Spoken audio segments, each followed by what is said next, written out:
હું છું દરજી કામિની. આપ જોઈ રહ્યા છો MG લાઈવ ન્યૂઝ મહેસાણા. સંયુક્ત નૈતિક માનવ અધિકાર સમિતિના નવીન ઓફિસનું F8 શાલિગ્રામ ક્રાઉન હોટલ ફાઉન્ટનની નીચે નવી મામલતદાર ઓફિસની બાજુમાં હિંમતનગર મહેસાણા હાઈવે વિજાપુર ખાતે નવીન ઓફિસનું ઉદ્ઘાટન કરવામાં આવ્યું. સંયુક્ત નૈતિક માનવ અધિકાર સમિતિના વિજાપુર તાલુકા પ્રમુખ અરવિંદસિંહ ચાવડા દ્વારા વિજાપુરમાં માનવ અધિકાર તેમજ માનવ હકો માટેનું નિવારણના ઉદ્દેશ સાથે નવીન ઓફિસનું શુભારંભ કરવામાં આવ્યું.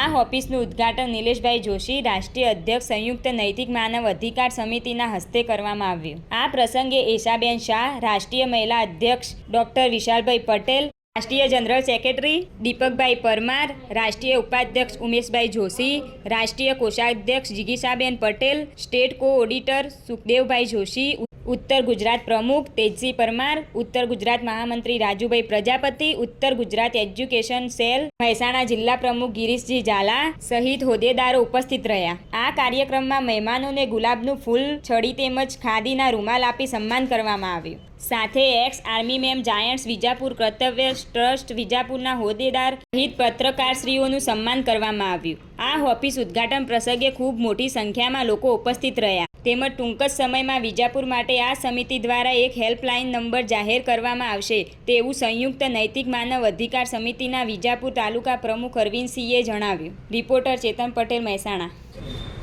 સંયુક્ત નૈતિક માનવ અધિકાર સમિતિની ક્યારે સ્થાપના કરવામાં આવી હતી અને આપનો હોદ્દો કયો છે?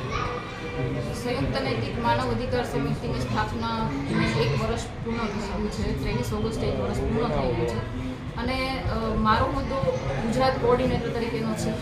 મારું કામ એ છે કે ગુજરાતના તમામ રાજ્યોની અંદર અમારી ટીમ દ્વારા લોકો સુધી કઈ રીતે પહોંચવું, એમને કઈ રીતે હેલ્પફુલ થવું અને કઈ રીતે એ લોકોને આપણે મદદરૂપ થઈ અને એને એની પરિસ્થિતિમાંથી એની તકલીફોમાંથી બહાર કાઢવી એના માટેનું ગાઈડન્સ હું આપું છું. સમિતિના માધ્યમથી કેટલા કાર્યક્રમો કરવામાં આવે છે? કેવા પ્રકારે સમિતિ કામ કરી રહી છે?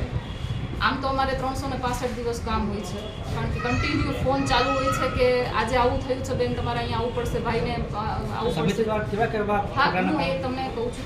સમિતિ દ્વારા લગભગ બધા જ પ્રકારના કાર્યો થાય છે જેમાં માનવની, જેમ કે સરકારી યોજનાઓ લોકો સુધી પહોંચાડવી, આયુષ્માન કાર્ડના કેમ્પ કરીએ છીએ, વિધવા સહાયના કેમ્પ કરીએ છીએ.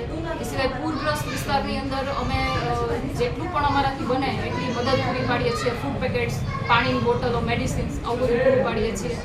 અને ક્રાઇમ બ્રાન્ચની સાથે, પોલીસ તંત્રની સાથે, મહિલા પોલીસ સાથે મળી અને જ્યાં પણ કાઉન્સેલિંગની જરૂર હોય, જેવા કે ડ્રગ્સના કેસ છે, નાના બાળકો ડ્રગ્સની અંદર ફસાયેલા છે, એ લોકોનું કાઉન્સેલિંગ કરીને એ લોકોને બહાર કાઢવા. હસબન્ડ વાઈફના ઝઘડાઓ હોય છે, ઘરના પારિવારિક ઘણા બધા ઝઘડા હોય છે, એ સોલ્વ કરવા.